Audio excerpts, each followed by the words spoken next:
ಮತ್ತು ನನ್ನ ಸೊಸೆ ಈಗ ಕೋಟಕ್ಕೆ ಹೋಗ್ತಾ ಇದ್ದೀವಿ. ಹಾಗೆ ಒಂದು ನಾವು ಟೈಮ್ ಪಾಸಿಗೋಸ್ಕರ ಒಂದು ವಿಡಿಯೋ ನಿಮಗೆ ಸಹ ನಗಿಸ್ಲಿಕ್ಕೆ ಒಂದು ವಿಡಿಯೋ ಮಾಡ್ತಾ ಇದ್ದೇವೆ. ಇವಳ ಗಂಡನ ವಿಷಯ ಅಂದರೆ ನನ್ನ ಮಗನ ವಿಷಯ. ಇವರದ್ದು ಮದುವೆಯಾಗಿ 1 ತಿಂಗಳಾದದ್ದಷ್ಟೇ. ಆ ದಿವಸ ಒಮ್ಮೆ ಇವಳಿಗೆ ಕೋಟಕ್ಕೆ ಹೋಗ್ಲಿಕ್ಕೆ ಇತ್ತು. ಅವಳು ಮೊದಲನೇ ದಿನ ಹೋದ್ಲು ಕೋಟಕ್ಕೆ. ಇವನಿಗೆ ಸಹ ಹೋಗ್ಬೇಕಂತ ಮನಸ್ಸಿತ್ತು, ಆದರೆ ಹೋಗಲಿಕ್ಕೆ ಅವನಿಗೆ ಎಂಥದ ಮೀಟಿಂಗ್ ಇತ್ತಂತ ಹೋಗಲಿಲ್ಲ. ನೆಕ್ಸ್ಟ್ ಡೇ ಹೋಗ್ಲಿಕ್ಕೆ ಬಾಕಿ ಇಟ್ಟದ್ದು. ನಮಗೆ ಸರ್ಪ್ರೈಸ್ ಕೊಡ್ಲಿಕ್ಕೆ.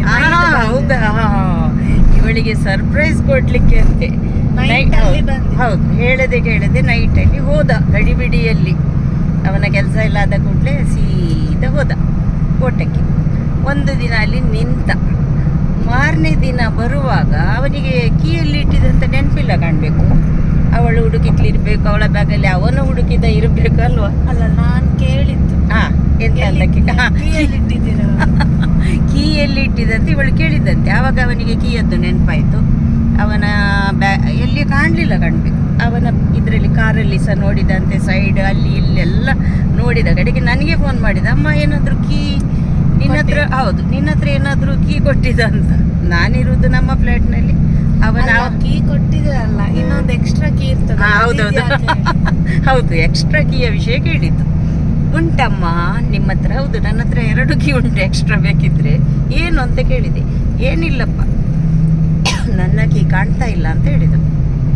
ಹೌದಾ, ಆಯಿತು, ನೀನು ಮನೆಗೆ ಬಂದು ಮತ್ತೆ ಕೀ ಕೊಂಡೋಗು ಅಂತ ಹೇಳಿದೆ. ಬಂದ್ರವರು ಕೋಟದಿಂದ ಮಂಗಳೂರಿಗೆ.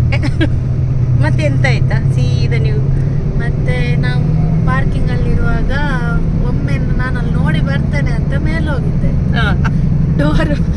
ಕೀ ಡೋರಲ್ಲೇ ಇತ್ತು. 2 ದಿನ ಕೀ ಡೋರಿಗೆ ಅಲ್ಲಿ ನೇತಾಡ್ತಾ ಇತ್ತಂತೆ. ಗಂಡು ಮಕ್ಕಳದೊಂದು ಇದು ನೋಡುವಾಗ ನಗು. 2 ದಿನ ಇಲ್ಲ, ಒಂದು ನೈಟ್ ಫುಲ್. ಹೌದಾ, ಒಂದು ನೈಟ್ ಫುಲ್ ಡೋರಿಗೆ ಕೀ ಇತ್ತು. ಯಾರಾದರೂ ಬರ್ತಿದ್ರೆ ಒಳ್ಳೇದಾಗ್ತಿತ್ತು ಮನೆಗೆ ವಿಸಿಟಿಗೆ. ಕಡೆಗೆ ಪುಣ್ಯಕ್ಕೆ ಆ ಡೋರಲ್ಲೇ ಇತ್ತಲ್ಲ ಕೀ. ಮತ್ತೆ ನಮಗೆ ವಿಷಯ ಕೇಳಿ ಒಂದು ನಕ್ಕು ಸಾಕಾಯಿತು. ನಮ್ದಂದ್ರೆ ಅವನು ಮುಂಚೆ ಇರುವಾಗ ನಮ್ಮ ಫ್ಲ್ಯಾಟಲ್ಲಿ ಡಿಜಿಟಲ್ ಲಾಕ್ ಇತ್ತು. ಬಾಗಿಲು ಎಳೆಯುವುದು, ಫಿಂಗರ್ ಪ್ರಿಂಟ್ ಹಾಕೋದು, ಬರುವುದು. ಅವನಿಗೆ ತಲೆಯಲ್ಲಿ ಅದೇ ಇತ್ತಲ್ಲ.